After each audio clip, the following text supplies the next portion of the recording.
Hello. Thank you so much for watching / listening to Dagger Cast. It's me, Lindsey Charles, your intrepid host, who has been recovering from a cold for quite a while. In the middle of this cold, I also did 2 shows in a row with my band, The Cell Phones. And the second night was not so great. So this intro is happening a little bit after our interview, but wanted to just kind of do a couple housekeeping things, some things that I really enjoyed watching in the past couple weeks. Skinamarink, obviously, please go watch that if you are a child of the 80s or even just a child in general, or if you liked the book House of Leaves. I highly recommend you watch this movie. It had the potential to be a little boring, but no, it did it right, and it's going to be one of the most talked about movies this year, because of the low budget, the fact that it has made such a massive success, and I'm really excited to see what this guy does next. The director seems like a very interesting character. I'm just excited to see what happens there. This excited me the way that like Paranormal Activity excited me for the first time. And we got a lot of sequels, too many maybe. So we'll see what goes on there. Last night, literally, I went to go see Cocaine Bear because of the hype, but actually it turned out to be a fun movie. There was a lot of blood, which was fun. The acting was very spot on. Margot Martindale was MVP in this. I've never seen a more awkward victim of a horror movie. It's really good, but she killed it. She absolutely killed it. Also, you could say that Cocaine Bear was like Carrie Russell's character in The Americans had a nightmare, and she woke up and she was like, "Husband, I had a weird dream where you were dumping cocaine out of a plane, and our handler was a park ranger." Like you could say that this was like a spin-off episode of the movie or of the show The Americans. No, I will not elaborate any further. Also, my husband Ryan has been going through the back episodes or back a long ass anthology of In Search of Darkness, which was basically like a journey into 1980s movies. I highly recommend this if you are someone who thinks you know 1980s horror. There are some that they bring up that even we didn't know. And we have a lot of freaking 1980s horror VHS tapes just like sitting in our living room. And there were many that we were like, okay, we're making a list, grab your Tubi, get on there. And there was a lot that we hadn't seen. I highly recommend it. The people who are being interviewed know their crap. Robert Englund does a wonderful little just bout into his career, which is really fun. But yeah, we had a really good time. So please go to Shudder and watch that. I believe you can watch that there. You can also watch that other places as well. And then oh well, my list is over. So our guest this time, and maybe before I go into guest, I will just go over the housekeeping things. Please find us on all of the social medias. Please email us at daggercastinfo@gmail.com. Feel free to reach out to us. We love to hear from you guys. So I really appreciate it for listening and whatnot. But yeah, tell me what we should be looking at. Tell me what we should be watching. I'm open to everything, as we all should be, right? So our guest, for a little bit of backstory, when I found out, the Chicago Reader did an article about someone who had created a group that had created a coffee shop called the Brewed, Brewed, but it was a horror-themed coffee shop in the Avondale neighborhood of Chicago. The second I heard about it, I was like, whoa, I live in Indy now. Why is this happening to me? So it was like number one on the list of places that we wanted to go. So when the Cell Phones had a show in January, we went first to the Brewed, and I have to say, like, my expectations were fully met. If I lived in that neighborhood still, I would be there all the time. I would bike purposefully up a little further north to get to it. It was wonderful. It definitely was a place with horror and coffee in mind equally, and you love a place that commits. One of the owners of this place is Jason Deuchler. He is a DJ, but also runs this wonderful coffee shop. Loves horror. When I was ordering coffee, in the same breath, as I ordered my coffee, I said, "I need you on my podcast." So I was really happy that he that he was open to interviewing. And I do hope he comes back again. March 15th, they're going to be doing a screening of Videodrome at the Music Box to celebrate, I believe, is it the 1 year anniversary? It is an anniversary of their coffee shop being open. So please go to that, because that's one of the best Cronenbergs, and I miss the Music Box. So all of you Chicago people, take the opportunity to watch an amazing movie in an amazing theater. And here is my interview with Jason. Thank you. Yay.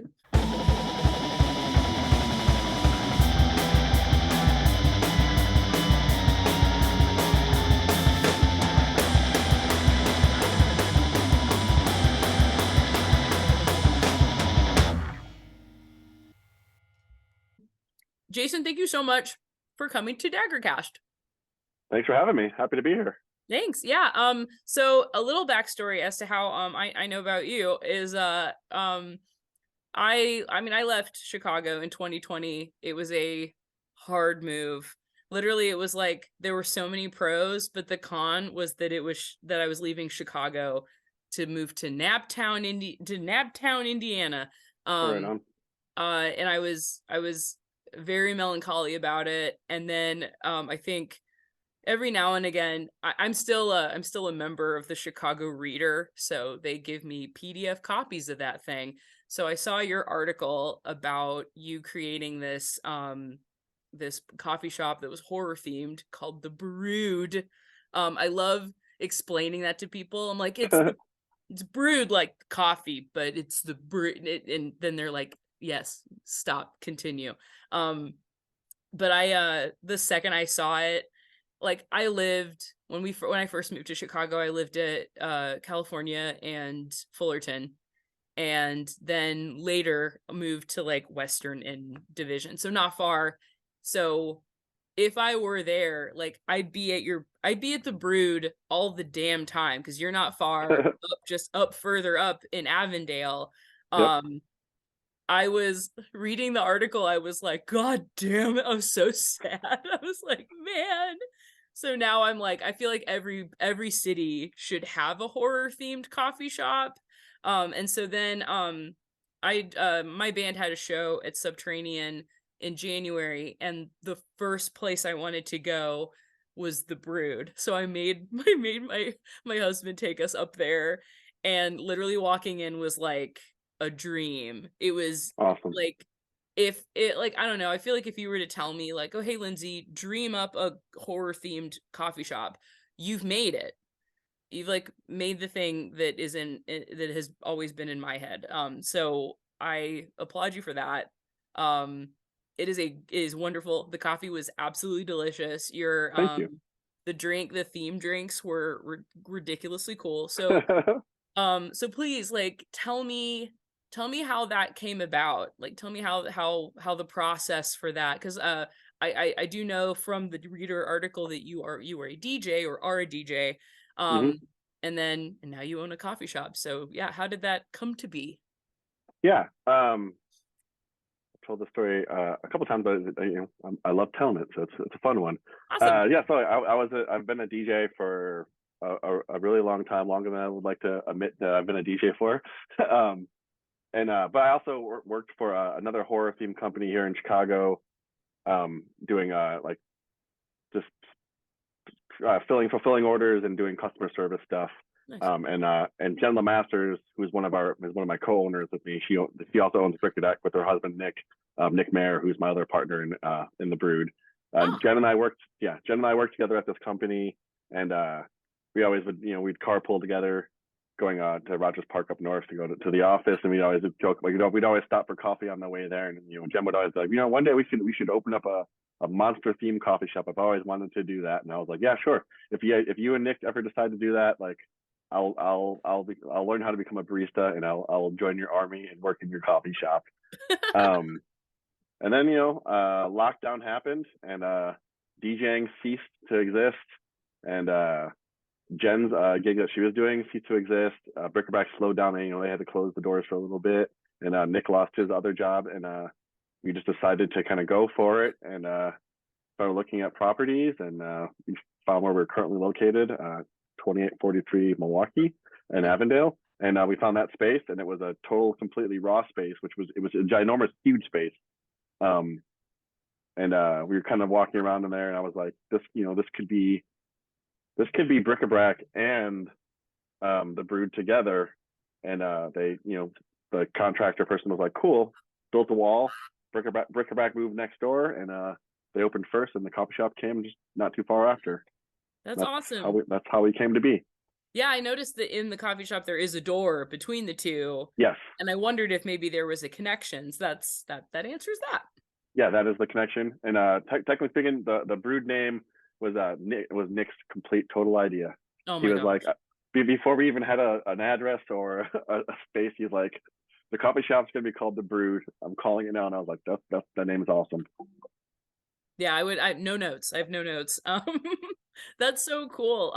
Avondale used to be like, I don't know, back in 2010 or whatever, like Avondale used to be just a nowhere land. Like no one really, like, I think you hit like Kedzie, and you kind of just didn't want to go any further because there was just nothing there. And now there appears to be just so much more happening in that area, because Milwaukee's kind of funny. There was just like kind of a dead zone before you hit like the Portage Theater.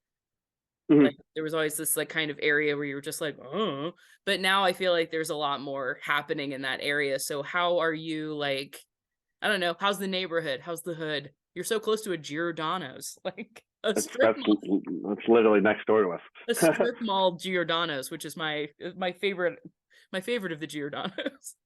Yeah, I mean the neighborhood's always been there, and there's been a ton of like local owned, like like bars and local stores and that sort of thing. So a lot of those stores are still there, which is great. We love having like authentic original neighbors. We love keep as many regular normal people who live there as But now the neighborhood, like I think Time Out Chicago, it's called like one of the 15 best neighborhoods in the world or whatever. So it's definitely going through like a reinvention or whatever you want to call it. But yeah, it's there's the bowling alley was remodeled and reopened. There's a insect asylum, which is really freaking cool. Yeah, the Taco Bell and Burger King still stand. Yep, it really does. There forever. That's amazing. Yeah, there's I love that neighborhood so much, and I just remember like when we were driving from your place down to, I mean, like Milwaukee's just a straight shot to Milwaukee and Damon, mm-hmm. Like. So we just went straight down just to kind of, like, it wasn't even the quickest way. Obviously, you could take the highway, but I was like, I want to see how the neighborhood's changed. And like Logan Square used to be, like, people would be like, wait, you're way out there? You're way out west? Like, what's your, like, what is even there to do? And we would be like, no, it's growing. It's good. But now there's like a Pure bar next to a Target, next to a, like, it's wild, like what... how it's growing. Are you seeing it like kind of creeping up? Like it's definitely creeping down the way. Yeah, for sure. Like, I mean, I lived in Logan Square for a long time, many years ago. Like before there was like back when Target was Mega Mall, and like back when Mega Mall was still open. Yeah, I've definitely walked in there. And the Owl was La Estrella Club. Yes. Oh my god. Oh my gosh. Yeah, there are so many places that just closed that I completely forgot about, but man, so yeah, that's so cool. I'm really like, I think that's kind of also why I was so happy to see this coffee shop show up, because this is like what I consider my neighborhood, or at least my area, the place I prefer to go when all of my friends were like, no, come up to Rogers Park. I'd be like, I'm gonna go over here. So it is really cool to see that. And there's like a vintage store like right across the street from you guys. Yeah. vintage thrills. They're fantastic. Yeah, they were great. When we literally walked in on a whim because we were going to your place, and they were like having a they had like an alcoholic drink on a table, and they were like, "Come on in." I'm like, Yeah. I love I miss Yeah, Chicago so much. the vintage thrills is great. Like they when we were setting up the bric-a-brac and the Brewed, like they had already opened, and like our Wi-Fi was still like Comcast and all that, waiting for them to come show up. Like, so we used to use their Wi-Fi across the street. We're like, cool, we'll just trade coffee with you until our internet comes. Amazing. Yeah, you mentioned that you worked at a horror themed thing before the Brood. Yes. What was that? I worked at Creepy Company. Creepy. Oh, awesome. Yeah, So yeah. like they do If you've pins ever and yeah, I own so many. if you've ever emailed customer service, you've probably talked to me or at one point or another. Oh, nice. Like, where are my pins? Can I get my pins now? Like, Yes. I feel like anytime that Creepy Co has been at the Music Box for Music Box of Horrors, I have bought at least. You've definitely bought it from me then, because I was the one who did all those events. You're probably right. Holy crap. Of course, during a Music Box of Horrors, I'm just like, like, you come out into the light and you're like, and then I'm gonna buy this, and then you go away. Like, exactly. And like you refill your popcorn, you go back, you fall asleep. I love it. It's the only time where it's like okay to eat popcorn for a full meal for 24 hours. For a whole 24. The last time we went, I was pregnant, and I told Ryan, I was like, hard stop. I have to leave and get some sleep. And Ryan's like, get a cab or something, because I'm staying. And I was like, okay, buddy, I'll come pick you up, in the morning. And it was hilarious because it was just me, like, fully pregnant, like pulling, like, you just like we always would take a picture like in the morning in front of the sign, like, we did it.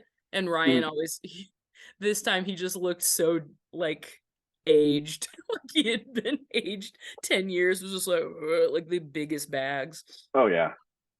I love are they still doing that? Yeah, I was gonna say we served coffee at the last. We vended and served coffee at the last one. It was actually the first year I've actually left the building to go do something. It was like 4 a.m, and I was like, cool, let's go brew coffee. And we brewed coffee and came back and then sold coffee and treats for Ernest Scared Stupid, the final movie they did last year. Oh my gosh, that's amazing.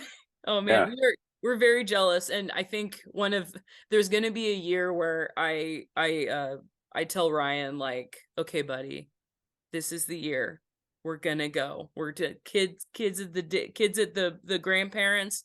We're going to Music Box, and I think he would cry. Luckily, we have things now, like, I don't know, we bought Shudder during the pandemic. That has been nothing but a gift. Yeah, Shudder's great.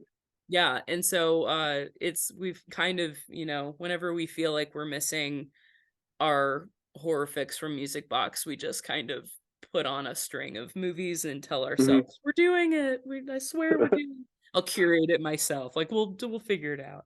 There you go. Cool. You said so let's get into what you like horror wise. You said you were a big monster guy. Yes, I am. Awesome. Tell me your favorites. I love a good creature feature. They're both tattooed on I'm wearing a sleeve as I hold my arm up. Also, we're in a podcast at the visual medium. Yeah, come on. It's fine. I have a Jaws tattoo, which is one of my favorite.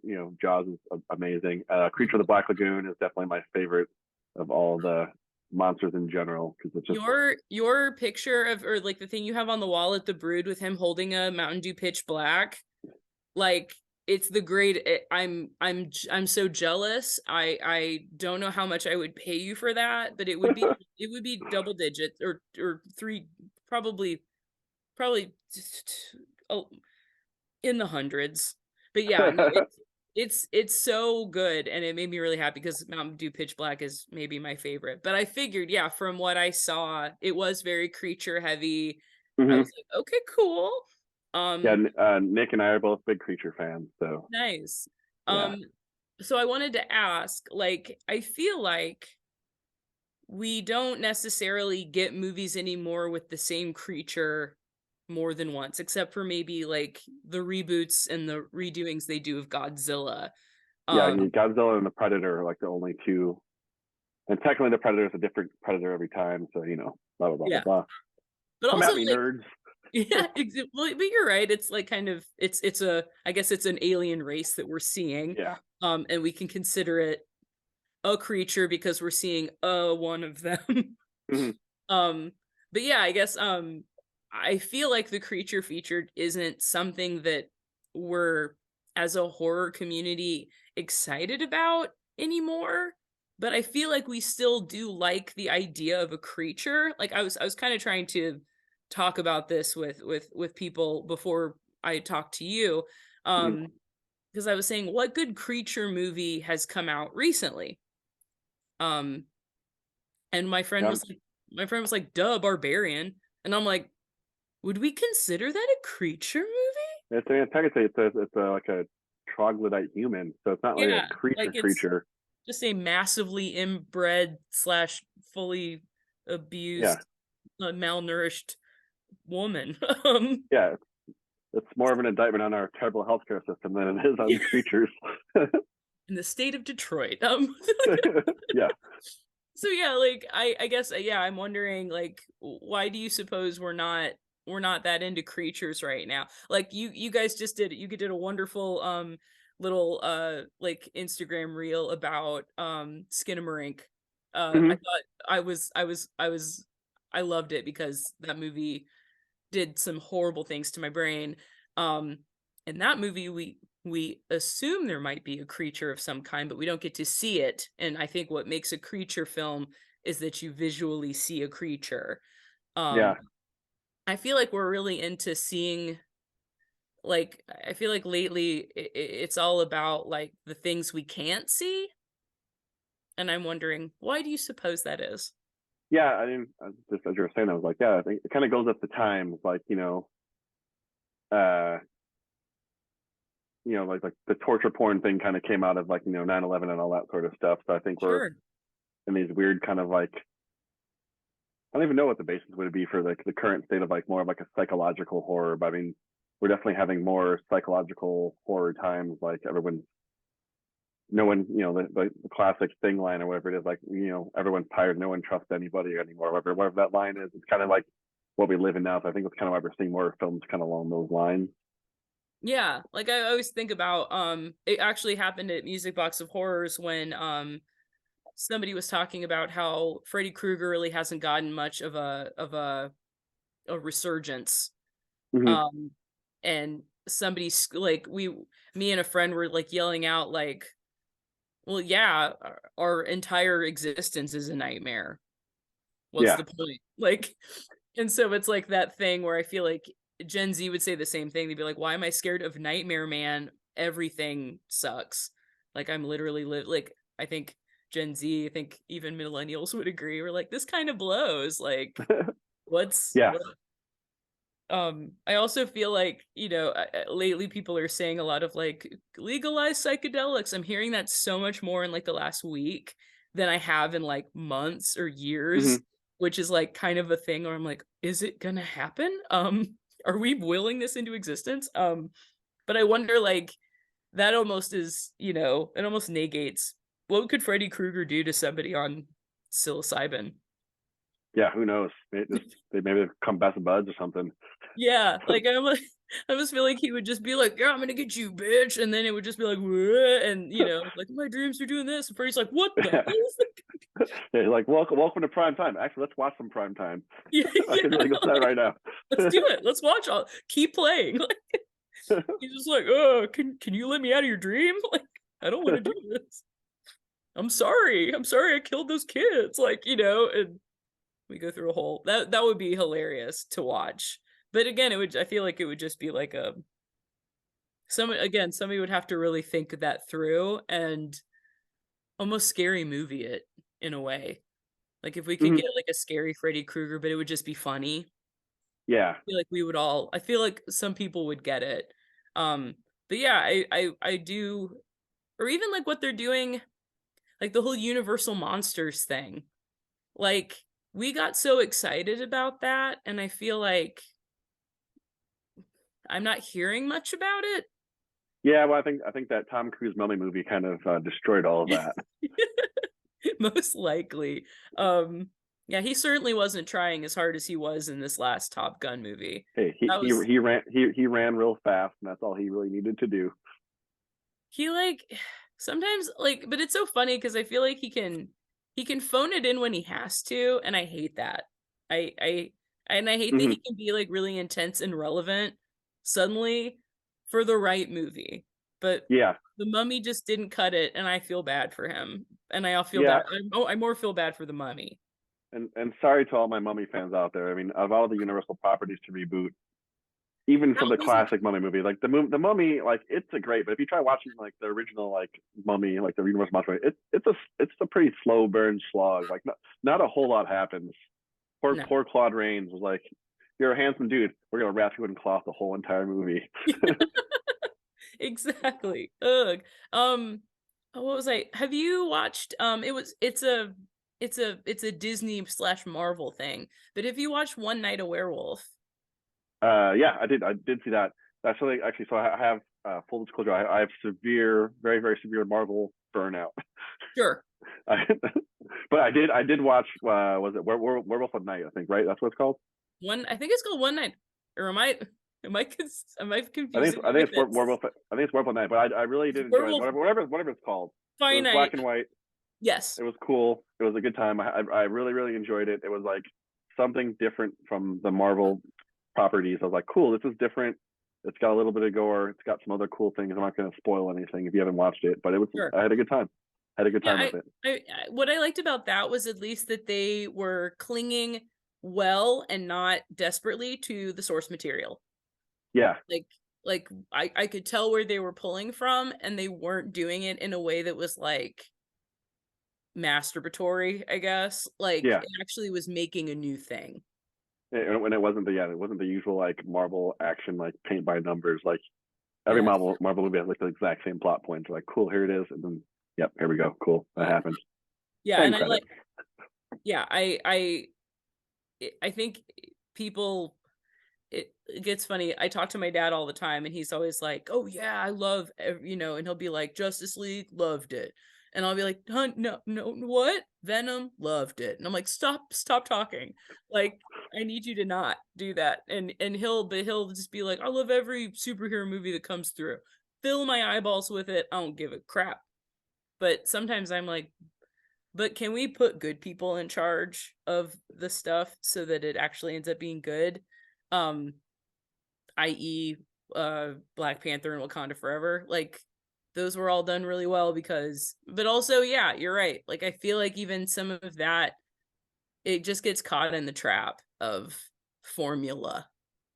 Yeah, it definitely yeah. It's And then when people try to go outside the formula, people tend to get mad about it, which is weird. Like people are all mad about the Sam Raimi movie that is Doctor or whatever Doctor Oz or like his name is. What's his name? Dr. Oz. That would be hilarious. I wouldn't watch it, but man, Doctor Strange. Yeah, yeah, Doctor Oz is pretty strange. So yeah, yeah, Doctor Strange. People are all up in arms about how it was slightly different. And I was like, it's a Sam Raimi movie. Like they actually let a director make something that represents like what they like to do. So yeah, yeah. hopefully they get more of that and less of this the kind of the copy paste. Exactly. No, there was so many like good Raimi like horror moments Mm-hmm. in that I don't know. Yeah, I felt like that was one of the most refreshing um movies that came out. But it was cuz he got to be kind of like Mm-hmm. creepy my husband's mom. She'll watch a Marvel movie, but if it gets too scary, she like gets nightmares. And that was one of the movies we were like, "Nah, don't do that." Um, which I'm like, oh, she missed out on a movie. If Disney heard that, they'd be like, oh no. I actually watched Wakanda Forever yesterday, and I had to text my Marvel friends, and I was like, "Hey, I haven't watched anything blah blah blah since these. I've only seen this one and this one. Do I need to watch?" They're like, "You'll be fine." I was like, Yeah. "Cool." No, that was another good part about Wakanda Forever that it was just like we don't like I think it was and I think it was because of black audiences because they know that typically black audiences don't watch all of the Marvel movies, but when Black Panther came out, you saw people Mm, like selfie after selfie of them like wearing like the most like African garb that they could, dressing up to go to the movie theater, which like people don't Yeah. do anymore. And I remember seeing that and being like, oh shit. So when I went to see Black Panther, I was like, I gotta get my head wrap out. Like let's party. You went full Nancy Pelosi through kids cloth. Just oh no. I didn't go that far, but I was definitely like the most not white person in the Indianapolis audience. And it was very funny to be like, hey, guess what? The black half of me is really trying to present itself to you right now. But like I think they knew, they were like, okay, we're gonna do Wakanda Forever. No one like they were like immediately like pointing at the audience who only saw Black Panther. Mm-hmm. And they were like, I know you don't care about the rest of this. We're just gonna keep it like this. And so even like making the bad guy a fully new, unknown to the entire world character made it like it made sense instead of just pulling something like even Eternals, which have you seen Eternals? That was the one that officially broke me. Yeah, okay, because that was one where I was like, are you serious? Like it was getting a little out of hand, just how much they were telling you like, hey, guess what? Nobody knows about this thing that's happening, even though it's really big and encompassing the whole world. It's fine. Shh. Like very dumb, but like I don't know, I appreciated Wakanda Forever for keeping it the same. They even were like, same music, same like they really kept a lot of things very similar because they knew what worked and they didn't like, I don't know, I just feel like they didn't mess with the recipe too much. But it didn't fall into the hands of like what I feel like I feel like Ryan Coogler does a lot of pushing back, thankfully. Yeah, he does. He definitely has his own voice and his own style, which is cool. Yeah. So Ryan Coogler, make a horror film. Ryan Coogler, make a horror film, please. Make a horror film. Hey, get in with Jordan Peele. He'll help you. Like get team up. Did you so like where did your love for monsters come from? Like what's like your first horror like experience? It's completely from my dad.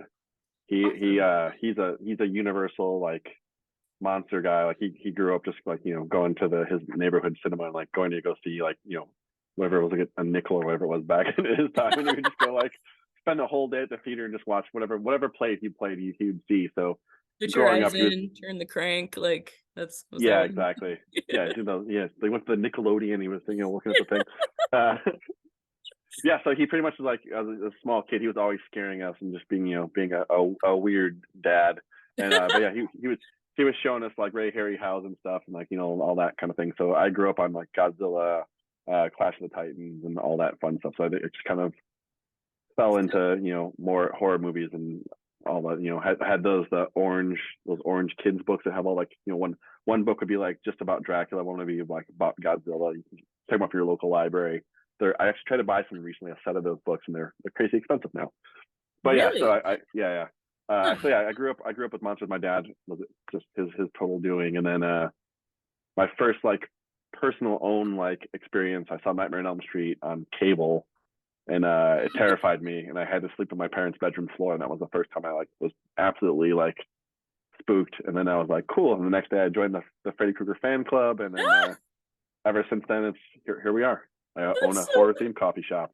That's so great. I'm like, I knew I wore this shirt for a reason. Yeah, you're wearing the Nightmare on Elm Street shirt on. It's great. It's a crop top. It literally doesn't fully cover my boobs, so that's why. It's great for a Zoom. It just cuts right off where it needs to cut off. Great for like, yeah, honestly, like I work and live in Zoom calls now, like for work.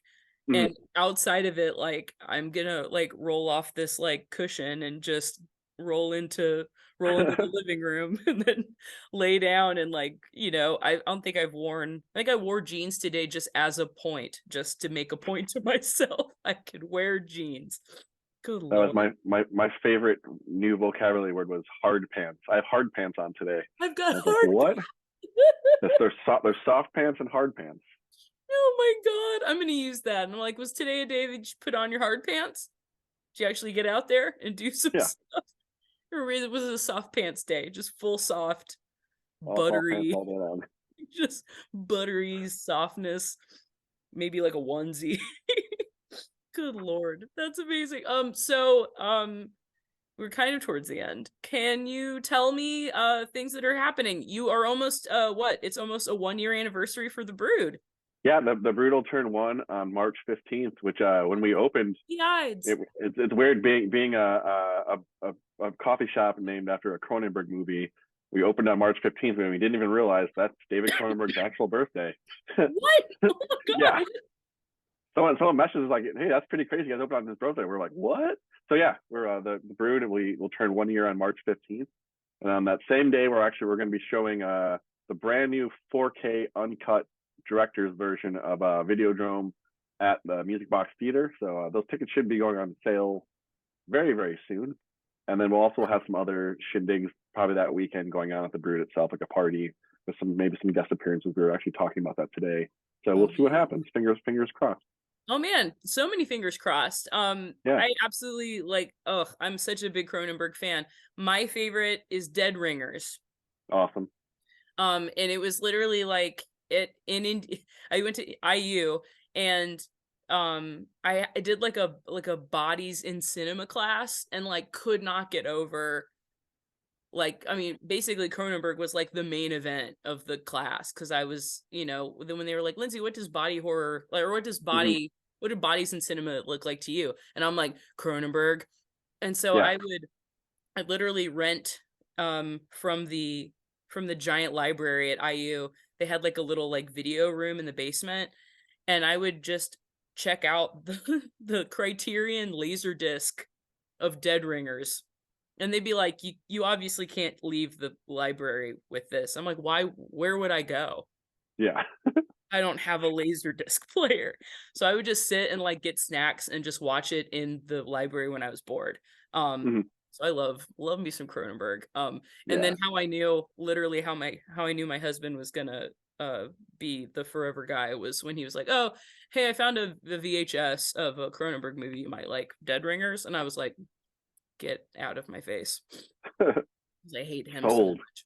Yeah, I was like, you're married. But he I very much have you watched Infinity Pool yet? Have you been watching the branded Cronenbergs?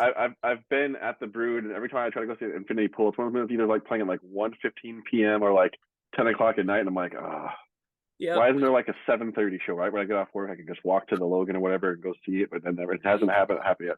So I haven't seen Infinity Pool yet, but it's on my list. I want to say I've only heard good things about it. I did watch, it's semi Cronenberg adjacent. I did watch Swallowed last night. Which yeah. And that was pretty. It was decent. Could have used a little more gore, but if you're looking for to scratch that body horror ish, and they also get a little bit of queer horror, and it's a solid movie. Oh, good. That's from the director of The Ruins. Oh, awesome! Yeah, great recommendation. Yeah, I would highly recommend Infinity Pool. Right on. I was literally like, who in the best actor pool is doing more than Alexander Skarsgård right now? The whole Skarsgård clan is like holding up Hollywood. They are. I'm serious. They literally, like, I want them all in one movie. Like, why haven't we seen them all in one movie? I feel like that movie would explode. Like, I feel like we would be like really upset by watching it. It would just be the weirdest shit because they just are into the weirdest stuff. Yeah, they do make some weird movies. For sure. They're like, put me in, make me a sex deviant, put me in all of the prosthetics that you possibly can, but also we're hot. Yeah, we're hot and European. We're coming for all your American acting jobs. Yeah, for all of them, literally every single one. It's amazing, and I'm scared that there's going to be another one like that. Like suddenly, like they'll be making Offspring, and we'll be like, "Oh no, here's Skarsgård." Yeah, like a secret Skarsgård, like the Hemsworths, where I'm like, wait, that guy's a Hemsworth too? What? Like, Yeah, it's gonna be bad for us. It's gonna be bad for art films everywhere. Mhm. Or good. I don't know. But I'm Yeah, still I mean, they have a pretty decent track record for movies, I think. I feel like they're I'll becoming collectively they're like coming for Nick Cage. Like, the kid's coming for them. oh, see, and that's a movie I'd watch. I swear to God, I'll watch it. Well, thank you so much, Jason, for speaking with me. I feel like I could talk for more, but For sure. I'm so excited. Thank you so much for adding a very necessary and wonderful thing to Chicago. Thank you. I will definitely be back, and yeah, and a double Cool. thank you for a double Looking thank forward you to to it. Lexi for being such a good dog this entire time. She actually might be asleep back there, but yeah. She's like, I'm Yeah. podcast that's the podcast that's visual. I don't care. I'm sleeping. Well, thank you so Awesome. Yeah, but much. thank you for having me. I really appreciate it. It's been a lot Hey, of fun. can we have you back sometime? I would love to be back. Yeah, absolutely. Because yeah, and especially like if a horror movie comes out that's like really like creaturey, I will Hmm. need your opinion. So awesome. Cool. I am here to be the creature feature guest or whatever you want to call it. Great. Thank you so much. Is there anything else that you need to plug? Just check out the brewedcoffee.com. That's our website. They'll have all our events listed on there and other fun things. Yeah, that's it. See you at the movies or something. I don't know. Yeah, I love it. Thank you. Thank you so much.